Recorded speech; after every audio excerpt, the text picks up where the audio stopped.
예, 안녕하세요. 오늘은 실기 계산 문제 시간입니다. 아무래도 계산 문제를 좀 이렇게 곤란하게 생각하는 분들도 있겠지만은 일단 한 대까지 한번 재밌게 한번 해 보도록 하겠습니다. 계산 문제 할 때는 이 필수 도표는 아주 중요한 기능을 합니다. 총 인구는 생산 가능 인구와 비생산 인구로 나누어지고, 그 다음에 경제활동 인구와 비경제활동 인구로 나누어지죠. 그리고 경제활동 인구는 실업자와 취업자로 분류가 되고, 취업자는 임금을 받는 근로자와 비임금 근로자가 있습니다. 임금 근로자는 상용 근로자, 임시 근로자, 일용 근로자가 되고, 비임금 근로자에는 자영업자와 가족 종사자가 됩니다. 뭐 비경제 활동 인구는 이렇게 큰 틀로 아시면 되겠죠. 그러면은 이게 왜 중요하냐면, 여러분들이 경제 활동 인구라든가 이런 것이 출제될 때는 이렇게 한눈에 보기에 이렇게 안 나와 있거든요.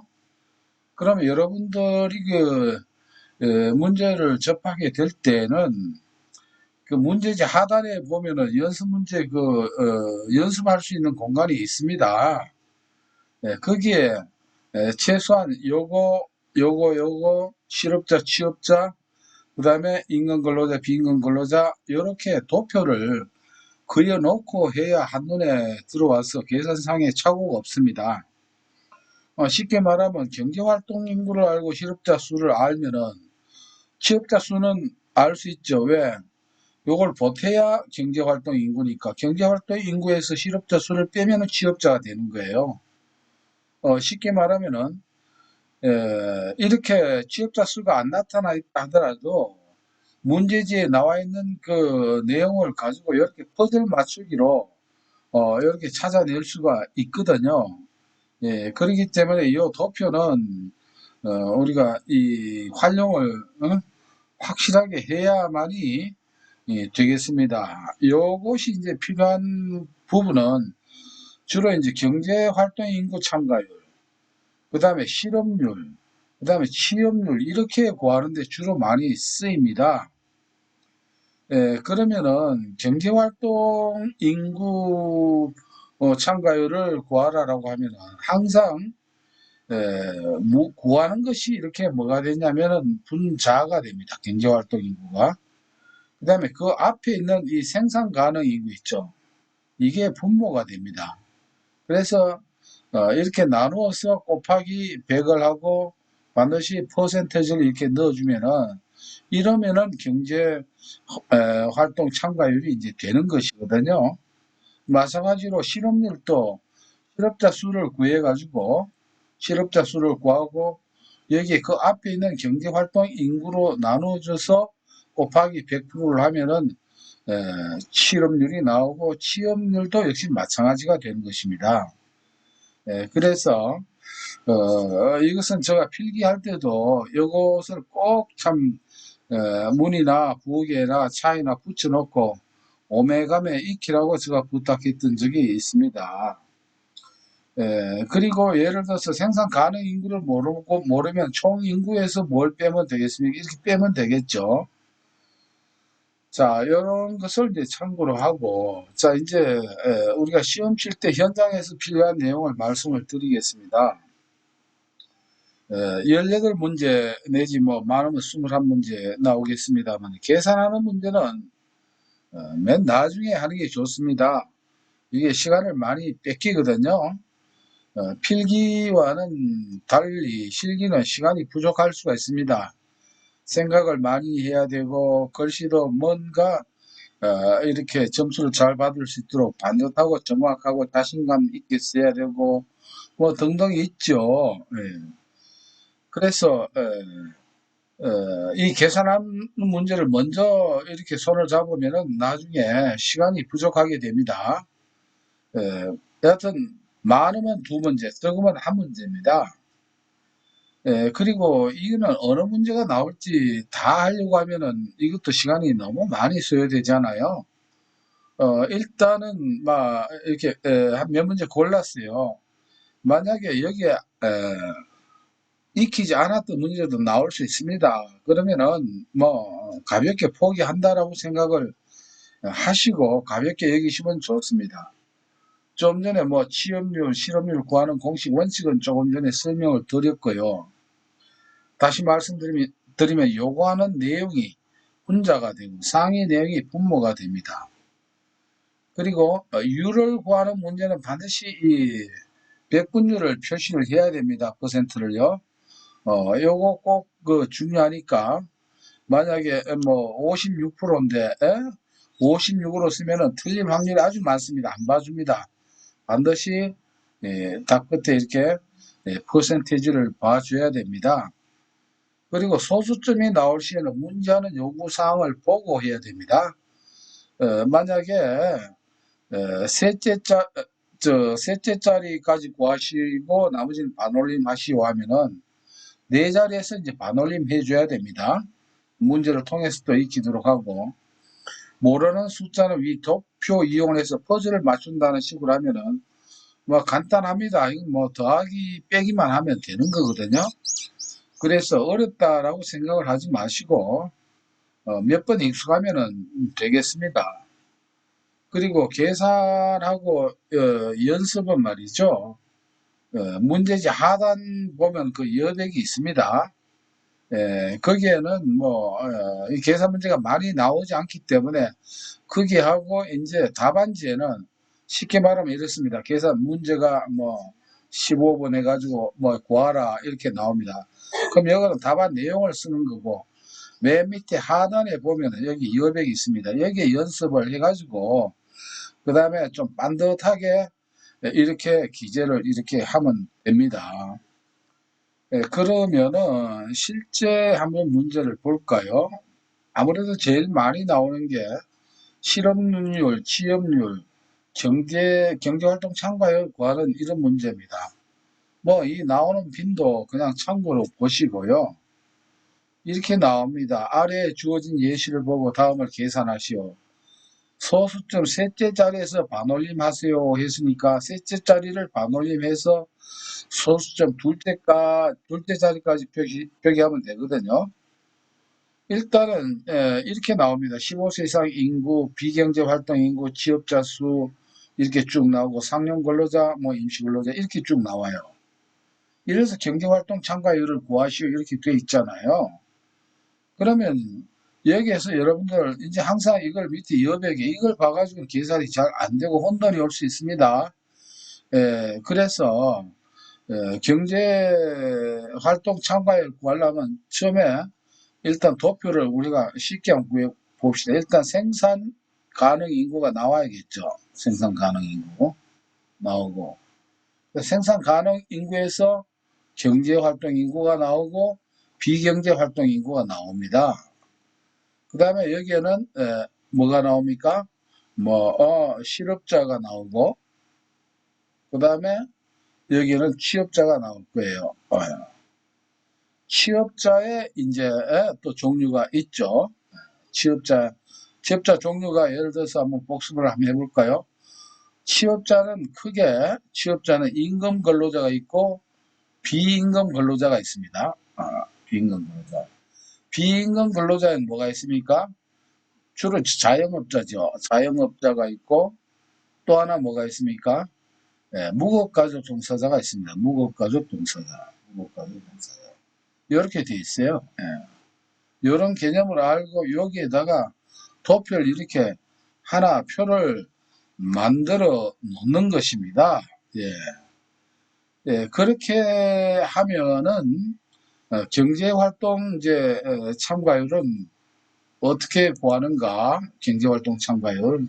제가 이 도표를 준비를 안 했는데 간단히 제가 도표를 하나 만들어서 한번 볼까요?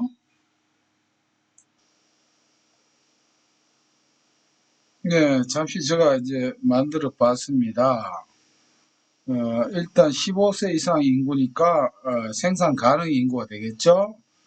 15세 이상 이꼴 생산 가능 인구 이거는 아시죠? 이렇게 나와 있고 비경제활동 인구가 이렇게 나와 있습니다. 취업자 수가 이렇게 나와 있어요. 여기에서 뭐 자영업자, 무급가족 종사자 여기 포함되어 있으니까 상관없고, 뭐 상용 근로자, 임시 근로자는 임금 근로자고요. 이렇게 나와 있습니다. 그럼 여기에서 경제활동 참가율을 구하시오 한 거는 어째 이 숫자를 지금 모르잖아요. 아는 방법은 두 가지입니다. 첫째는 이 생산 가능 인구에서 비경제 활동 인구를 빼면 이렇게 나오죠. 이 계산하면 됩니다. 이런 건 전자계산기 가져가는 게 편하겠죠. 또 다른 방법은 있겠죠. 실업자 수와 취업자 수를 보태도 경제활동 인구가 되는 것입니다. 이거는 생산 가능 인구에서 비경제 인구를 이렇게 빼주면은 보다 더 쉽겠네요. 그러면은 자 여기에서 이제 경제활동 인구를 먼저 이런 걸 할 때는 말이죠. 항상 요게 이제 공식 부분입니다. 여러분들 답안을 쓸 때 어떤 경우는 이러한 공식을 요구할 때가 있고 요구하지 않을 때도 있지만은 답안지에 일단 요 공식을 이렇게 써줍니다. 공식으로. 경제활동 참가율은 경제활동 인구 나누기 생산 가능 인구 곱하기 100% 이렇게 요건 공식을 써주는 거예요. 그리고 경제활동 인구는 어때요? 생산 가능 인구에서 3억 986 천명에서 그리고 단위를 써주는 게 좋습니다. 이걸 안 쓰면 나중에 답안 쓸 때 이걸 누락을 시키면은 계산에서 단위가 없다라고 하면 의미가 없죠. 그리고 비경제활동 인구 요게 이제 14176 천명입니다. 빼면은 어때요? 21270 천명이 나옵니다. 그러면 몰랐던 경제활동 인구가 나오죠. 그래서 다시 요 위에 공식에 다시 대입을 해줍니다. 경제활동 인구 21270 천명. 그 다음에 뭐가 됩니까? 생산 가능 인구가 3억 986 천명 곱하기 100 이꼴 59.11 이렇게 뭐 밑에 나올 거죠. 계산기를 보면은 셋째 자리에서 반올림을 하면 어떻게 됩니까? 59.11% 이렇게 답안지를 쓰면 되는 것입니다. 자, 이번에 취업률을 구하라고 했으면 일단 공식을 한번 써주죠. 취업자 수 여기 나와 있죠. 1호 668 천명.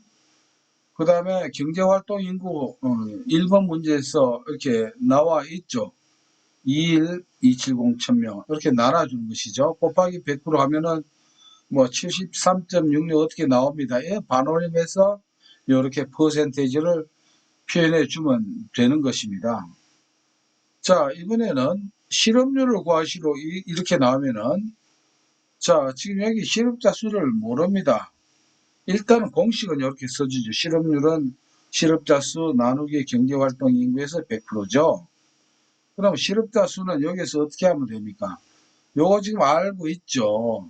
경제활동 인구수가 21270 천명이라고 나와 있지 않습니까? 여기에서 취업자를 빼면 실업자가 되겠죠. 그래서 실업자 수는 경제활동 인구에서 취업자 수를 빼면은 5602 천명 이렇게 나옵니다. 그러면 실업률은 실업자 5602 천명 나누기 경제활동 인구 21270 천명 곱하기 100% 하면은 26.34% 되죠. 보통 시험률 구하라고 하면 시험률 안 나오는데 우리가 이 시간은 이러한 문제를 익히기 위해서 이렇게도 제가 했습니다. 그러면 보십시오. 실업률하고 취업률하고 보태면은 100이 되면은 100이 돼야 되겠죠? 그렇죠? 보태면 아마 100이 될 겁니다. 그래서 이러한 방법으로 일단은 우리가 기본적으로 익혀야 될 도표와 더불어서 구하는 방법을 실제로 한번 풀어보았습니다.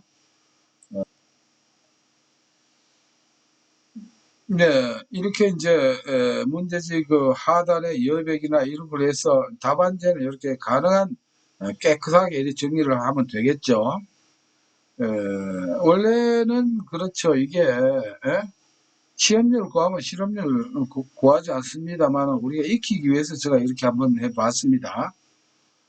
물론 또 취업률과 실업률을 보태면 100%가 되는 게 정상이겠죠.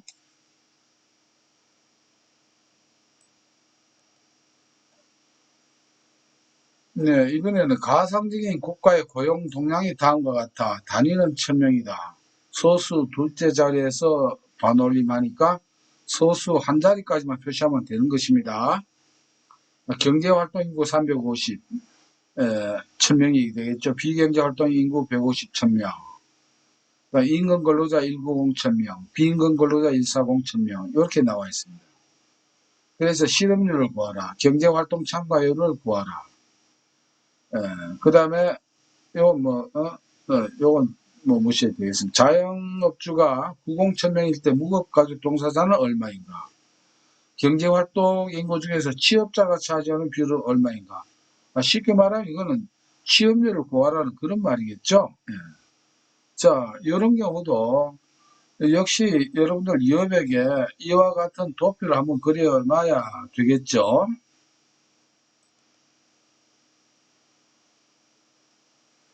예, 이와 같이 한번 제가 간략한 도표를 그려보았습니다. 생산 가능 인구, 경제활동 인구는 350 나와 있습니다.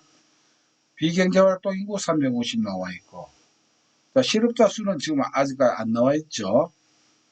취업자 수는 임금 근로자 190 1000명입니다. 비임금 근로자는 140 1000명입니다. 그러면은 이제 요걸 토대로 퍼즐을 맞춰볼까요? 이거는 일단은 공식은 어렵지가 않죠. 이제 숫자만 이렇게 퍼즐로 찾아내면 됩니다. 뭐 함수 쓰는 것 없습니다. 일단은 실업률 공식을 써야 되겠죠. 실업률을 구하라고 했으니까 실업자 수 나누기 경제활동 인구 곱하기 100% 하면 되겠습니다. 자, 지금 실업자 수는 모르죠. 그러면은 실업자 수는 어떻게 구하면 됩니까? 경제활동 인구에서 취업자 수를 빼면 되겠죠. 쉽게 말해 350에서 140을 빼면은 얼마가 나옵니까? 예, 350 빼기 140 하면은 실업자 수가 죄송합니다. 여기 350에서 취업자 수는 190 더하기 140을 해줘야 됩니다. 임금 근로자와 비임금 근로자. 그러면 이게 330이 되겠죠. 그러면 경제활동 인구가 350이니까 실업자는 얼마라는 것입니까? 20 천이라고 하는 게 나옵니다. 20 이렇게 나오죠. 그래서 여기에서 보면은 실업자 수는 경제활동 인구에서 취업자 수를 빼주면 됩니다. 그러면 남는 게 실업자 수인데, 그러면 이 상황에서 보면 취업자 수를 어떻게 해야 됩니까? 취업자 수는 일단 취업자 수를 구해야 되겠죠. 왜냐하면 이렇게 나눠서는 있지만은 확실하게 하려면 임금 근로자와 비임금 근로자를 보태면은 190 천명에서 140 천명 하면 330 천명이 이렇게 취업자 수가 나옵니다. 그 다음에 실업자 수는 경제활동 인구 350 천명에서 취업자 수 330 천명을 빼면은 20 천명이 나오죠. 그래서 이렇게 이제 구하고 나서 다시 공식에 이제 바로 적용시키면 되겠죠. 실업률 이꼴 20 천명이죠.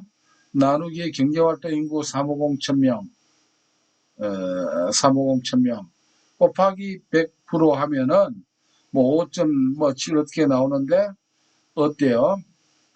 여기서 소수 둘째 자리에서 반올림 하라고 했으니까 반올림하면 5.7% 이렇게 쓰면 아주 훌륭한 답안이 되는 것입니다.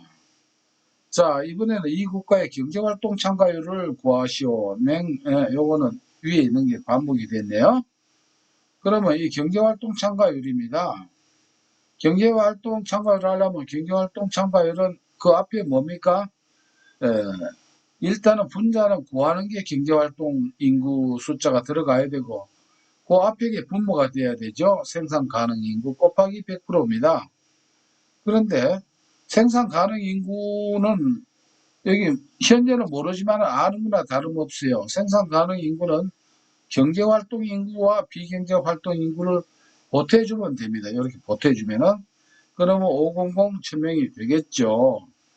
그러면 경제활동 참가율은 350 천명에서 500 천명 곱하기 100% 하면은, 자, 이거는 또, 이제 이것도 조심해야 됩니다. 이러면은 딱 70이에요. 57, 35 해가지고. 그런데 이럴 경우 70이라고 쓰지 마시고, 소수점이 있든 없든 간에 70.0, 소수점 한 자리까지 0이라도 표시해 둬야 됩니다. 요것 좀 주의를 하시면 되겠습니다.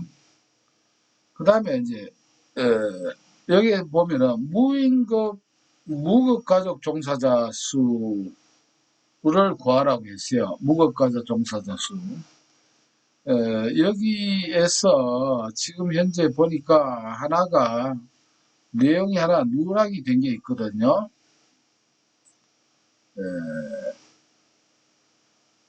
무급가족 종사자 수를 구하려고 4번에 보면 경제활동 인구 중 취업자가 차지하는 비율을, 이 말은 취업률을 구하라는 문제와 같습니다.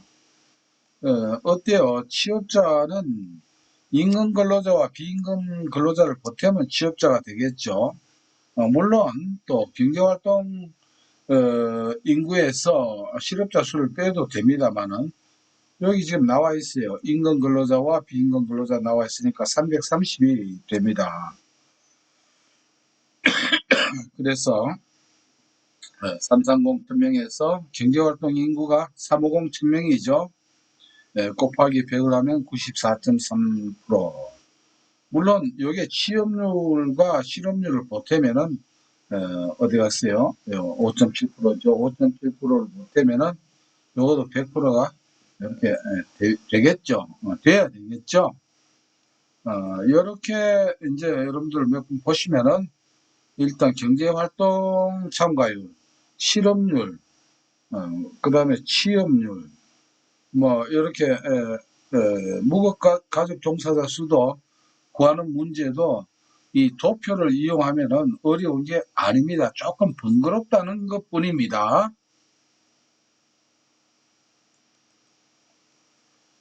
이번에 이런 형태로도 나옵니다. 경제활동 참가율, 실업률, 고용률을 계산하라 이렇게 되어 있습니다. 요거는 문제가 이렇게 도표가 나와 있네요. 그러면은 자, 통인구 이렇게 쭉 나와 있습니다. 여기서 우리가 알아야 될 것은 이런 거 조심해야 돼요. 정규직을 희망하는 단시간 근로자 있는데 여기에 현혹되지 마세요. 이거는 함정이 되는 겁니다.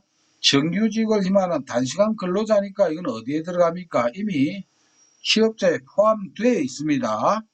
그래서 이걸 또 어디에 더해야 되나 빼야 되나 이렇게 하면 곤란하겠죠. 그러면 요건 도표가 이미 문제에 나와 있으니까 수월하겠죠. 경제활동 참가율인데 일단 경제활동 인구는 뭡니까? 취업자하고 실업자 보태면 됩니다. 그리고 생산 가능 인구가 위에 나와야 되겠죠. 15세 이상 인구라고 친절하게 나와 있죠. 그러면 경제활동 인구 220 천명에서 생산 가능 인구 400 천명 나누면은 곱하기 100을 하면은 이와 같이 해가지고 어떻게 된다? 55%가 나오는데, 자, 여기에서 이렇게 쓰면은 안 된다 하는 걸 여러분들 아셔야 됩니다. 왜 그렇습니까? 소수점 둘째 자리에서 반올림해서 소수 첫째 자릿수까지 구하시라고 되어 있잖아요. 그러면 이건 어떻게 해야 됩니까? 55.0%라고 이렇게 쓰는 게 이게 출제자가 요구하는 답안이다라고 하는 것을 기억해 주시기 바랍니다. 이렇게 단순히 딱 그냥 소수점이 없다라고 해서 공란으로 두어주시 마시고요. 이제 실업률, 그 다음에 고용률인데, 자, 여러분들 요거를 아셔야 됩니다. 요거는 고용률하고 취업률하고 다릅니다. 자, 뭐가 다르냐 하면은 취업률은 우리가 취업률을 구할 때는 취업률이 분자가 되고 그 앞에 있는 게 뭡니까? 경제활동 인구가 분자가 되죠. 그런데 고용률은 한 단계 더 앞에 갑니다. 즉 생산 가능 인구가 들어갑니다. 우리가 총인구, 생산 가능 인구, 경제활동 인구 이래서 취업자 실업자로 분류되죠.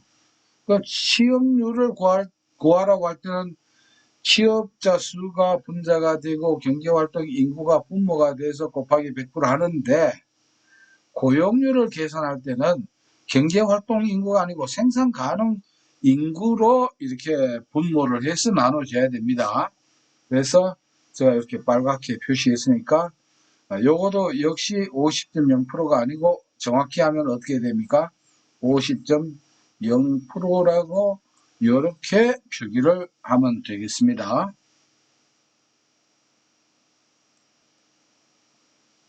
네, 이번에는 임금 탄력성과 타결 가능성 이렇게 돼 있죠.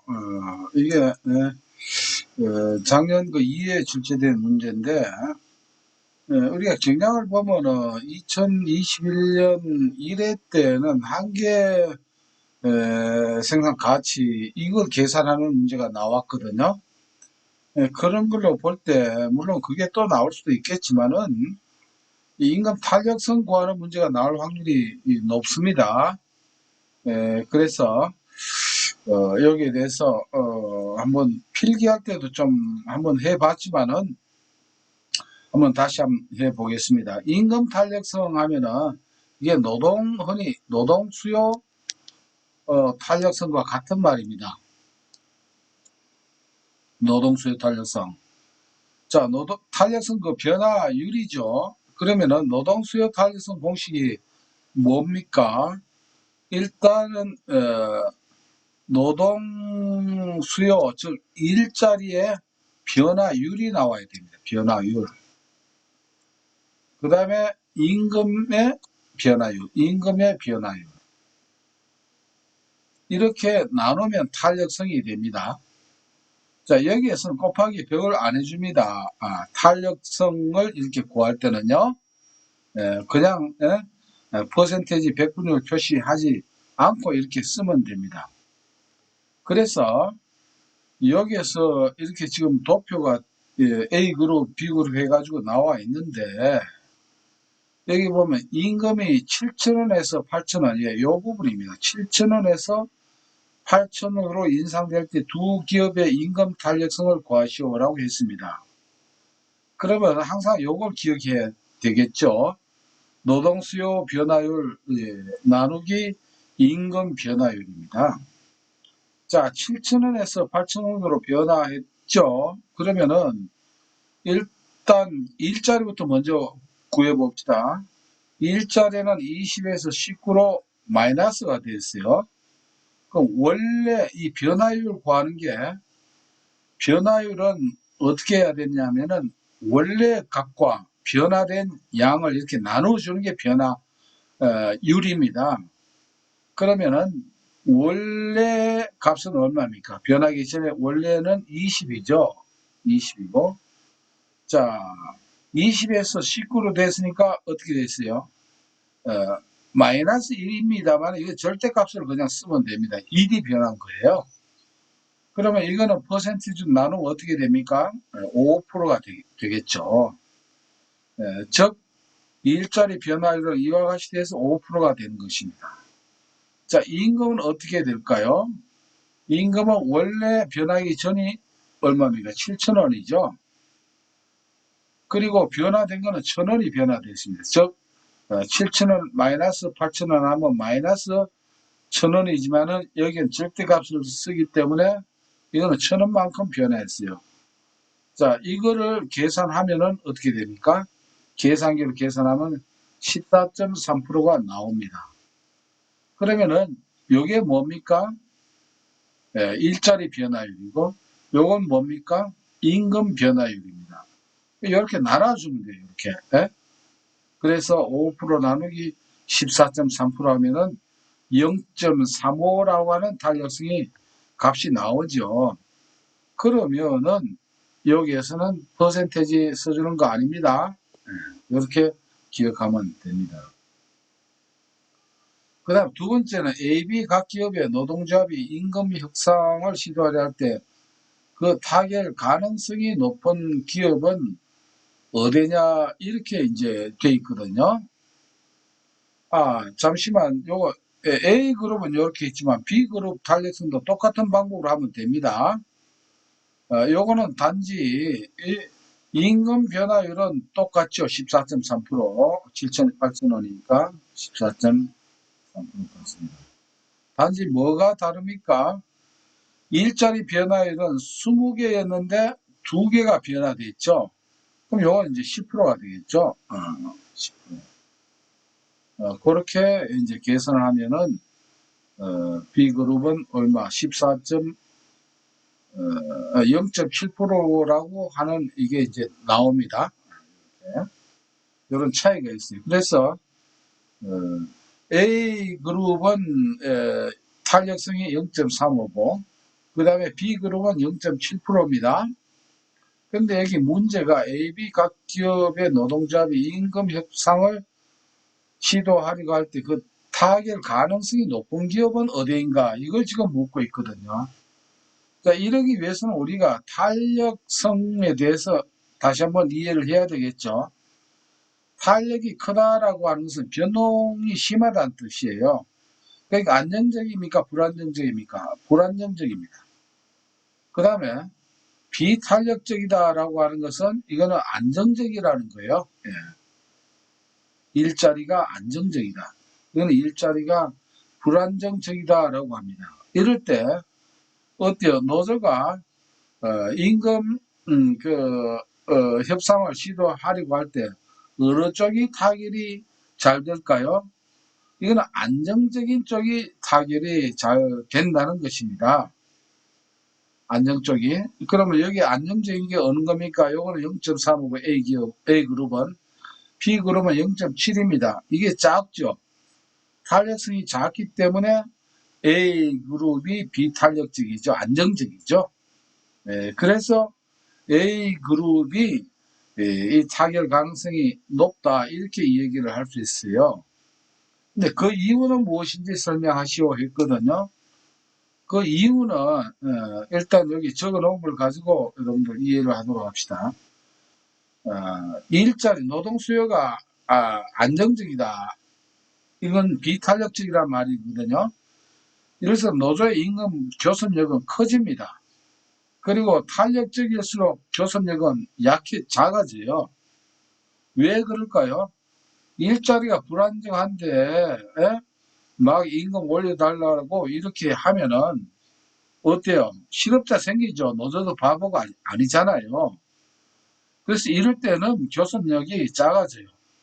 그러나 안정적일 때는 뭐냐면은 이렇게 불안정적인 기업보다도 뭐냐면은 타결이 임금 협상이 잘 될 수 있는 거예요. 왜?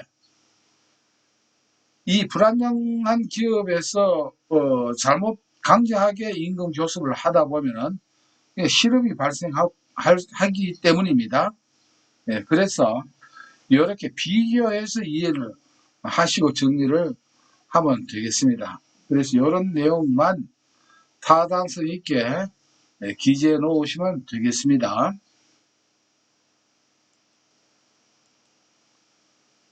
이번에 아래 주어진 예시를 보고 답을 계산하시오 해서 이렇게 통계가 쭉 나와 있습니다. 여기에서 15세 이상 인구는 생산 가능 인구죠. 비경제활동 인구 이렇게 나와 있습니다. 그럼 경제활동 인구는 뭡니까? 여기에서 경제활동 인구를 빼면은 경제활동 인구가 나오겠죠. 이렇게 빼주면은 이러면은 경제활동 인구가 나온다. 물론 도표를 참고를 하면 좀 확실합니다. 이제 저는 일단 시간 관계상 이렇게 정리를 하고 넘어갈게요. 실업률은 뭐 실업자 수 나누기 경제활동 인구 곱하기 100이죠. 그러면은 지금 어때요? 취업자 수는 나와 있습니다. 그런데 실업자 수 안 나와 있는 건 뭡니까? 경제활동 인구에서 취업자 수를 빼면은 실업자 수가 나오죠. 그래가지고 빼서 이렇게 계산하면은 뭐 이렇게 답이 쉽게 나올 수가 있습니다. 이래서 앞에 걸 익히면 이건 어렵지가 않고요. 그 다음에 임금 근로자 수 있습니다. 자, 임금 근로자 수는 상임일이죠. 그러면 상용 근로자, 임시 근로자, 일용 근로자 이렇게 넣어주면 됩니다. 그러니까 여기에 우리가 넘어가면 안 되겠죠. 자영업자와 무급가족 종사자는 어떤 근로자입니까? 비임금 근로자입니다. 비임금 근로자 중에서 누가 있습니까? 자영업자 있고 무급가족 종사자가 있다는 것이에요. 그래서 이거는 무시하면 되겠습니다. 이렇게 하면 이런 거는 쉽게 이런 문제 나오면 여러분들 아주 기뻐하실 것 같아요. 예, 이건 이제 지난번에 나왔지만은 그래도 한번 정리를 하고 갑시다. K회사의 근로자 수와 하루의 의자 생산량은 다음과 같다. 아래의 물음에 답하시오. 임금은 만원, 임금 만원 중요하죠. 의자의 가격 2,000원 이렇게 나와 있습니다. 이렇게 도표가 나와 있죠. 한 명일 때는 10개 생산, 2명 18개, 3명 23, 4명 27, 5명 30입니다. 자, 묻는 게 뭡니까? 이윤을 극대화하기 위해 고용해야 할 근로자의 수와 노동의 한계 생산량을 구하시오. 이렇게 되어 있습니다. 자, 요거를 할 때는 어떻게 하라 했습니까? 문제에서 줄을 2개를 하나 여러분들이 풀기 위해서 이렇게 자로서 예쁘게 그어주시면 되겠습니다. 아니면 밑에 따로 해도 되고요. 그러면은 첫째, 한계 생산량입니다. 한계 생산량. 자, 0일 때는 쓸어 없어요. 한계 생산량이라고 하는 것은 한 사람이 추가될 때마다 생산이 얼마나 늘어났냐 이겁니다. 예. 그러면은 한 사람 늘어났을 때 이거는 몇 개입니까? 10개가 늘어났어요. 자, 한 사람 더 늘어났을 때는 두 사람에 대해서 한 사람 때보다 몇 개가 늘어났습니까? 8개가 늘어났죠. 세 사람 됐을 때는 어때요? 18개에서 23개니까 몇 개가 됩니까? 한계 생산량이? 한 단위마다 늘어나는 생산량입니다. 한 사람 추가할 때마다. 4명일 때는 뭐 이제 쉽죠. 27에서 23 빼면 4. 5명 할 때는 이거는 몇 개입니까? 셋. 이렇게 됩니다. 그 다음에 한계 생산량 밑에 한계 생산물 가치입니다. 한계 생산물 가치. 이게 이제 이윤 극대화예요. 한계 생산물 가치는 이 가치가 뭐하고 임금하고 같을 때거든요. 자, 10개인데 가격이 2,000원이니까 이건 얼마입니까? 10 곱하기 2,000원 하면은 2만원 되죠. 그 다음에 8개니까 이거는 16,000원 됩니다. 5개면 5, 2 하면 이거는 만원이 되죠. 4, 2, 8 이렇게 됩니다. 3, 2, 6,000원 됩니다. 왜? 한 개 가격이 2,000원이니까. 그러면 여기에서 이윤 극대화하기 위해서는 어떻게 해야 됩니까? 예, 한계 생산물 이 가치가 임금과 이꼴이 될 때요. 임금이 얼마예요? 10,000원이죠. 10,000원과 같아지는 때가 언제입니까? 요때요. 예, 요때가 다시 말하면 K회사가 이윤을 극대화하기 위한 이제 지점이 되는 것입니다. 그러면은 이때 근로자 수 몇 명입니까? 이때 10,000원 될 때가 3명일 때예요. 한계 생산량은 몇 개입니까? 5개죠. 이게 이제 답입니다. 근로자 수는 3명, 한계 생산량은 몇 개? 5개. 이렇게 풀면은 도표를 활용하면은 다른 어떤 풀이보다도 간명합니다. 그래서 이렇게 간단하게 식을 넣어주면 되겠습니다. 예, 2020년 3회 문제인데 조금 문제가 복잡하죠.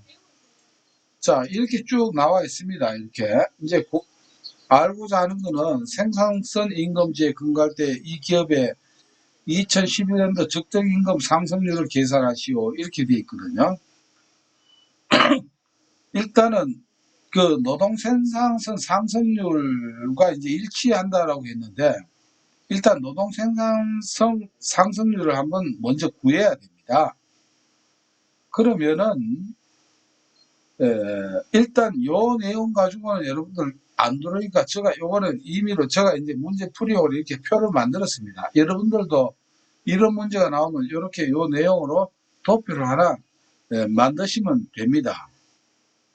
그러면 2010년도 부가가치 노동 생산성은 어떻게 되느냐 하면은, 이건 요 도표를 보고 이해하면 쉬워요. 생산량이 100개예요. 생산물 단가가 10원입니다. 그러면 총 생산한 거는 어떻습니까? 요 곱하면 되죠.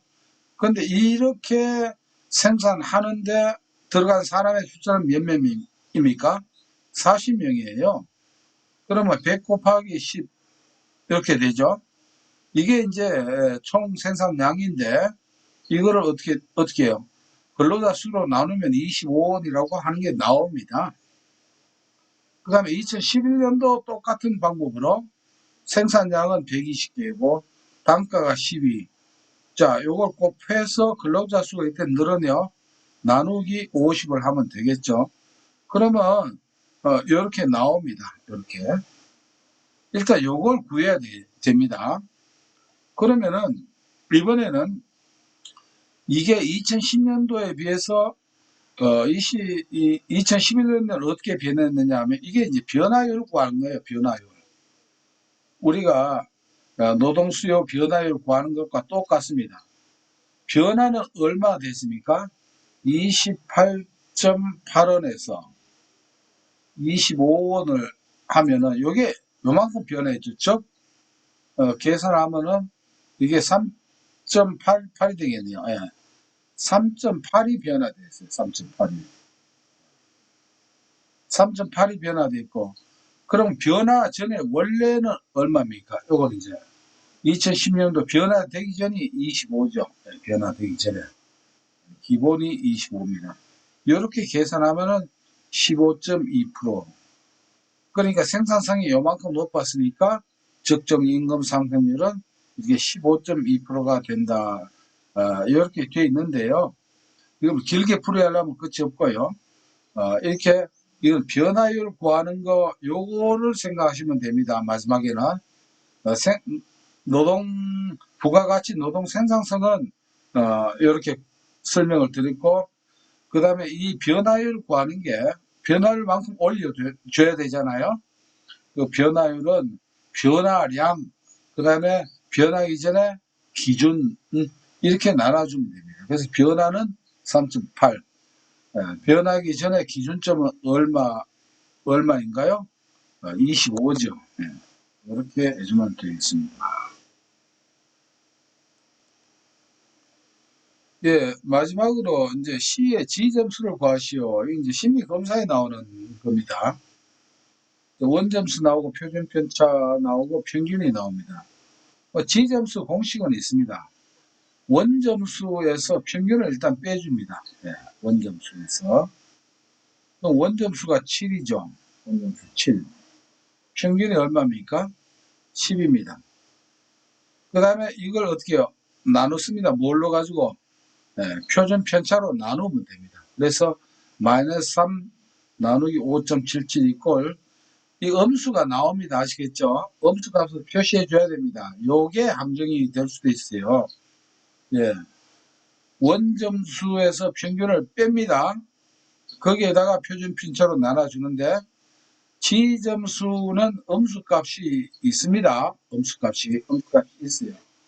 그런데 음수값이 없는 건 뭡니까? T점수는 음수값이 없다라고 했죠. 그래서 이런 문제도 혹시 나올지 모르니까 핵심은 바로 요겁니다.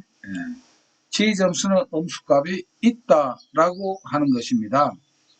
자, 이 계산 문제 끝까지 하려면은 많습니다만은 일단 이번 그 시험은 여튼 그 중에서도 가장 그 비중이 높다라고 하는 것만 골라서 이렇게 했으니까 여러분들 한두 번 보시면은 어렵지 않다고 생각됩니다. 네, 어려운 계산 문제 함께 한다고 네, 즐거웠습니다.